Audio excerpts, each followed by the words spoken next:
경제 속속 시간입니다. 경제부 강은나래 기자와 함께합니다. 안녕하세요. 네, 자, 첫 번째 키워드 보겠습니다. 오늘 첫 번째 주제, 자린고비 올림픽입니다. 파리올림픽 얘기 같은데 돈을 많이 안 쓴다는 얘기인가요? 네, 그렇습니다. 이번에 파리 올림픽을 보고 알뜰 올림픽, 가성비 올림픽 이런 말이 나오는데요. 파리 올림픽의 개최 예산은 88억 달러 정도입니다. 이게 이렇게 말씀드리면 어느 정도 규모인지 감이 잘 안 오실 수도 있는데 네. 역대 다른 올림픽들과 비교를 한번 해보겠습니다. 네. 파리 올림픽의 개최 비용 목표치는 우리 돈으로 환산하면 약 12조 원 수준입니다. 2020년 도쿄 올림픽이 48조 원 넘게 썼으니까 이거의 4분의 1 수준이고요. 네. 2016년 리우데자네이루 올림픽과 비교해도 파리 올림픽이 반값 올림픽입니다. 파리 올림픽이 이렇게 비용을 줄일 수 있었던 이유 바로 신축 최소화입니다. 네. 새롭게 지은 건물은 올림픽 빌리지, 수영장, 체조 배드민턴 경기장 이렇게 세 곳뿐이라고 합니다. 이전 올림픽들과 달리 경기장을 가능하면 새로 짓지 않고 기존 경기장들을 올림픽에서 그대로 사용을 하고 있죠.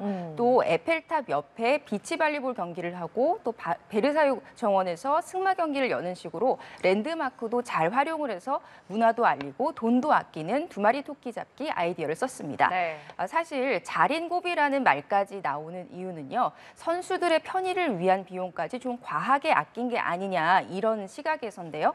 에어컨 없는 방에 골판지 침대 때문에 선수들이 불만이 많다 이런 이야기 저희가 소식 전해드렸습니다. 또 선수들이 이동할 때 쓰는 버스도 기존에 쓰던 시내버스를 갖다 쓰다 보니까 역방향 좌석에 앉은 선수들은 컨디션이 중요한데 멀미를 호소하기도 하고요. 네. 그런데 이런 부분들은 사실 비용 절감 측면도 있지만 파리 올림픽이 탄소 제로를 표방하기 때문이기도 합니다. 네. 자, 그러면 어쨌든 이렇게 열심히 아꼈으니까 과연 이번 올림픽에서 흑자를 낼 수 있을 것인가가 주목이 되는데 올림픽들이 좀 적자가 무서운 거잖아요. 올림픽의 저주라고도 하죠. 네, 그렇습니다. 지금 말씀하신 올림픽의 저주라는 게 한 국가가 막대한 비용을 들여서 올림픽을 치르고 또 그 후에는 그걸 복원하는 데 또 큰 비용을 들이면서 빚을 많이 지게 되는 그런 현상을 이야기하잖아요. 네. 자, 자료를 한번 보시겠습니다. 역대 올림픽 순손익 통계를 내보니까요. 흑자였던 올림픽은 3개뿐이고 나머지는 모두 다 적자로 나타났습니다. 네. 사실 각 국가들이 올림픽 소요 비용은 좀 덜 들인 것처럼 보이게끔 또 경제 유발 효과는 좀 많이 나타난 것처럼 보이게끔 자료를 내는 경향이 있기 때문에 흑자 올림픽 수는 실제로는 더 적을 수도 있습니다. 적자를 가장 많이 본 걸로 나오는 1976년 몬트리올 올림픽의 경우는 부채를 갚는데 거의 30년이 걸린 것으로도 알려졌습니다. 네. 자, 그럼 파리 올림픽은 흑자를 낼 수 있을까 하는 질문으로 돌아오면 장담하기는 좀 어려울 것 같습니다. 그렇군요. 예, 일단 올림픽 관광객이 예상보다 지금 적습니다. 프랑스는 올림픽 기간에 1,130만 명 정도가 파리를 찾을 것이다 이렇게 기대를 했었는데 이 가운데 150만 명 정도만 외국인일 것으로 예상되고 있습니다.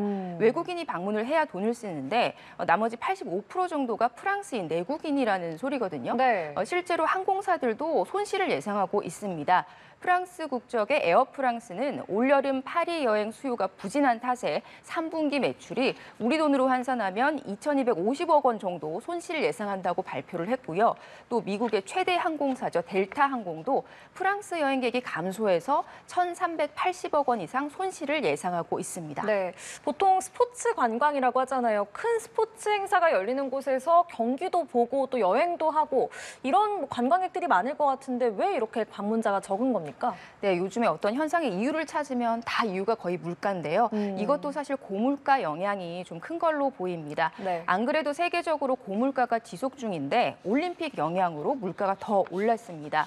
파리 지하철이나 버스 일회권 가격이 원래는 2.15유로, 그러니까 우리 돈으로 환산하면 약 3,200원 정도였는데 지금은 4유로, 6,000원 정도로 인상이 됐습니다.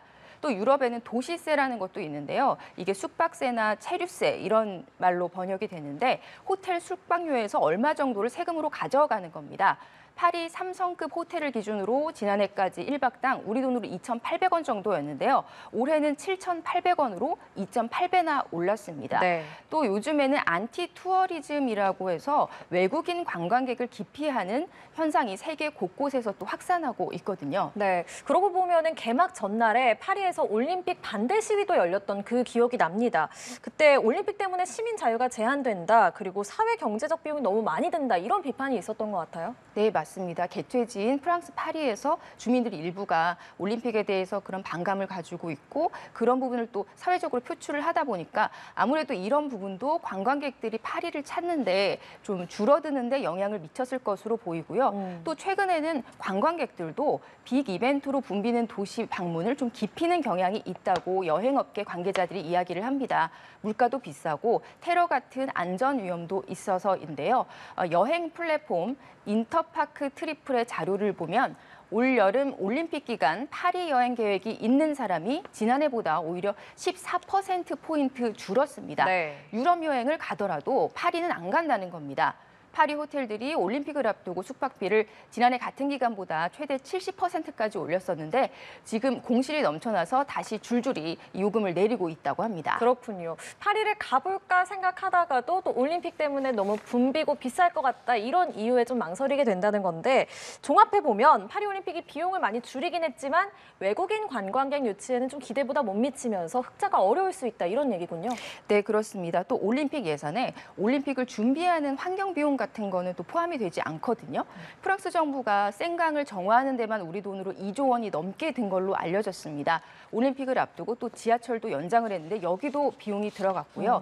특히 이번에 올림픽 빌리지를 파리 동북부 외교의 센생든이라는 곳에 조성을 했는데 여기가 대표적인 슬럼가였다고 합니다. 여기에 새 건물이 들어서면서 또 기존 주민들을 이주시키는 비용도 발생을 했는데 이런 부분들까지 폭넓게 본다면 올림픽 때문에 다 쓴 지출로 여기에 해당이 되겠죠. 테러 위험 때문에 또 보안 인력도 상당히 많이 늘렸다고 하고요. 이런 부분들까지 합친다면 글쎄요, 파리 올림픽이 적자를 면할 수 있을지는 좀 면밀히 지켜봐야 할 것 같습니다. 네, 이렇게 파리올림픽이 흑자를 낼지는 미지수지만 중국이 수혜를 입는다는 거는 확실하다고요. 지금 다음 키워드가 파리 점령한 중국산이네요. 네, 그렇습니다. 이번 파리 올림픽의 최대 수혜자가 바로 중국이다, 이런 이야기가 나오고 있습니다. 네. 파리 올림픽 관련 용품 대다수가 중국에서 만들어졌기 때문인데요. 자, 파리 올림픽의 마스코트죠. 프리주라는 인형인데요. 네. 굉장히 귀엽게 생겼는데요. 네. 이 인형이 200만 개 제작이 됐는데 80%는 중국에서 제작이 됐고요. 프랑스에서 제조한 나머지 20%도 사실 원자재와 부품은 중국산이라고 합니다. 올림픽 액세서리나 장난감, 모자, 티셔츠, 학용품 이런 기념품들 대다수도 중국에서 만들어졌습니다. 또 뿐만 아니라 보시면 탁구대와 탁구공, 또 축구공, 바벨 같은 경기용품들도 사실 중국 스포츠 업체들이 만든 게 많다고 하고요. 여러 경기장 바닥재, 또 선수들 운동복, 선수촌 소파까지 중국산이고요. 또 올림픽 개막식 흥미롭게 보신 분들 많을 텐데 그때 개막식에서 보였던 대형 스크린이 있는데 그 대형 스크린도 중국산이고 폭죽놀이나 드론 공연도 중국 팀이 연출을 했다고 합니다. 네, 중국 제품이 좀 저렴한 대신 상대적으로 질은 좀 떨어진다, 이런 인식이 있는 게 사실이잖아요. 근데 이렇게 큰 국제 무대에서 인정을 받으면은 중국으로서는 큰 성과일 것 같습니다. 네, 그렇습니다. 그래서 중국 언론들도 중국의 제품이 올림픽이라는 큰 국제 무대에서 가격과 질로 인정을 받고 있다, 이렇게 대대적으로 보도를 하고 있는데요. 네. 올림픽 인프라를 대부분 중국이 상당 부분 장악했다, 이렇게 자평을 하는 겁니다. 미국, 유럽 서방 국가들이 중국 의존도를 낮추려고 노력은 하고 있지만 사실상 대체제가 부족하다는 사실이 이번 올림픽에서 여실히 드러났다는 지적이 나오고 있습니다. 네, 이 파리올림픽 특수로 중국이 하반기 경제 침체를 좀 씻어낼 수 있을지 지켜봐야겠습니다. 자, 다음 키워드 살펴보겠습니다. 이번에는 국내 소식인데 커피값 오른다. 요즘에 뭐 안 오르는 게 없다, 이렇게 방금 또 말씀하셨지만 커피값이 또 오른다고요. 네, 그렇습니다. 스타벅스 코리아가 커피 가격 조정에 나선다고 밝혔습니다. 스타벅스가 커피값을 조정하는 건 2년 6개월 만인데요. 가장 큰 그란데 사이즈 그리고 벤티 사이즈를 각각 300원에서 600원 올립니다. 네. 그래도 가장 많이 판매되는 톨 사이즈는 동결하기로 했고요. 가장 작은 숏 사이즈는 300원 인하하기로 했습니다. 그러니까 큰 용량 커피값은 올리고 그 대신 작은 용량은 가격을 인하하면서 사실상 사이즈 간의 가격 차는 더 커지게 됐습니다. 네, 요즘 현대인들에게 뭐 커피는 필수 기호식품이다 이렇게 얘기를 할 수 있을 정도인데 안 그래도 요즘 물가가 비싼데 왜 커피값을 또 올리는 겁니까? 네, 이것도 알고 보면 사실 폭염과 관련이 굉장히 깊은 내용입니다. 스타벅스 코리아는 네. 스타벅스 코리아 측은 이 원두 가격이 많이 올라서 커피 가격 인상이 불가피하다고 밝혔는데요. 그러니까 이른바 버틸 만큼 버텼다라고 얘기하는 겁니다.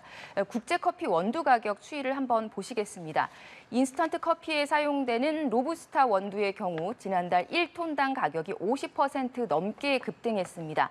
아라비카도 전년 대비 27% 이상 올랐고요. 문제는 지난해 가격도 이게 이미 3, 4년 사이에 두세 배가 오른 수준이라는 겁니다. 원두 가격이 이렇게 오른 이유 아까 말씀드린 대로 바로 날씨 때문입니다. 네. 기후변화로 폭염과 가뭄에 전 지구가 몸살을 앓으면서 커피 원두 수확량이 줄었고 이에 원두 구하기가 더 어려워졌다고 합니다. 업계 1위 스타벅스가 이렇게 커피 가격을 조정하면서 다른 커피 프랜차이즈들도 연쇄적으로 가격을 올릴 수 있을 걸로 보입니다. 최근에 저가 커피 업체들은 이미 줄줄이 가격을 인상했습니다. 네, 폭염 때문에 물가가 오른다. 요즘에 히트플레이션이라고 하는데 그 일환이라는 생각이 듭니다. 자, 마지막 준비하는 소식도 살펴보겠습니다. 다시 마스크인데 이거는 어떤 내용인가요?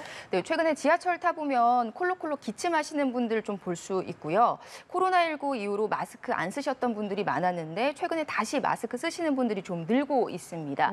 호흡기 질환이 기승을 부려섭니다. 질병청에 따르면 코로나 입원 환자는 지난달 넷째 주 기준으로 63명에서 이달 셋째 주 기준 225명으로 3.5배나 늘었습니다. 또 10명 중에 6명은 면역력이 약한 65세 이상의 노인층이라고 합니다. 자, 다음 그래프 보시면요. 소아 청소년 중심으로 100일 해도 유행 중인데요. 100일 동안 기침을 한다고 해서 100일입니다.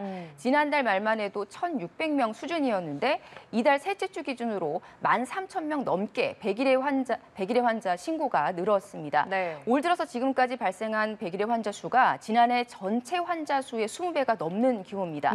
또 그 오른쪽 그래프를 보시면요. 마이코플라즈마 폐렴균 감염증 입원 환자도 한 달이 안 되는 기간에 15% 정도 늘었습니다. 절반 이상이 소아 청소년이라고 합니다. 네, 코로나가 물러간 줄 알았더니 지금 다른 호흡기 감염병들과 함께 기승을 부리고 있는 건데 그 이유는 무엇인가요? 네, 역시 또 날씨가 이유인데요. 더우니까 또 냉방을 하기 위해서 문을 닫고 또 그 안에 사람들이 모이다 보니까 마스크를 안 쓴 채 서로 호흡을 하면서 이 감염병이 옵는 겁니다. 네. 이 실내 환기가 워낙 부족한 데다가 또 최근 본격적인 휴가철을 맞아서 전국 곳곳에 인파가 몰리면서 감염에 취약한 환경이 조성이 된 겁니다. 또 이와 더불어서 코로나 종식 선언 이후에 개인 위생에 대한 경각심이 떨어진 탓도 있다고 전문가들은 이야기를 합니다. 자, 이런 호흡기 감염병을 예방하기 위해서는 손 씻기를 생활화해야 합니다. 흐르는 물에 비누로 30초 이상 씻어야 하고요. 또 기침을 하실 때는 휴지나 옷소매로 입과 코를 가리고 하셔야 합니다. 아무리 밖이 더워도 환기는 하루 최소 3회 이상, 또 한 번에 10분 이상씩 하는 게 좋습니다. 또 기침 증상이 있으면 마스크를 반드시 착용하고 의료기관을 방문해서 치료를 꼭 받으셔야 합니다. 네, 환기를 꼭 해야겠다 이런 생각이 드는데 개인 위생 관리 잘 하셔서 무더운 여름 건강하게 나셨으면 좋겠습니다. 지금까지 경제 쏙쏙 경제부 강은하래 기자와 함께했습니다. 고맙습니다.